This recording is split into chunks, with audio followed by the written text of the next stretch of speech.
This is the Two River subdivision in Eutaw. This neighborhood has been devastated by flooding. You can only get in and out by boat, and some residents have been stranded here in their houses for 5 days now. Residents were using their boats Wednesday at the Two River subdivision to check on their houses. The entire neighborhood is flooded and some houses are underwater. There are even some cars that are submerged. Check on, make sure you're going to bring the boat back up here. These two residents spent the morning riding through the neighborhood by boat to check on their neighbors.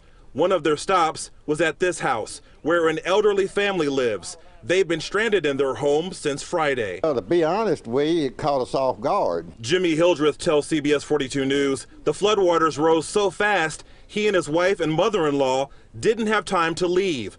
The good news is their home is elevated and they have enough supplies to last until the flooding goes down. We've been watching out for each other and nobody's got hurt. A lot of property loss, but that's like I say, when you live on the river, that's the price you pay.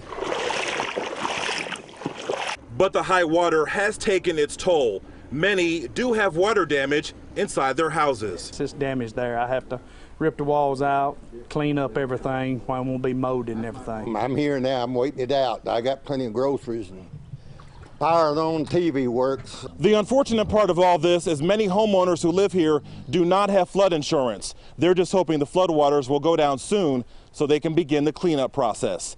In Eutaw, Tim Reed, CBS 42 News, local coverage you can count on.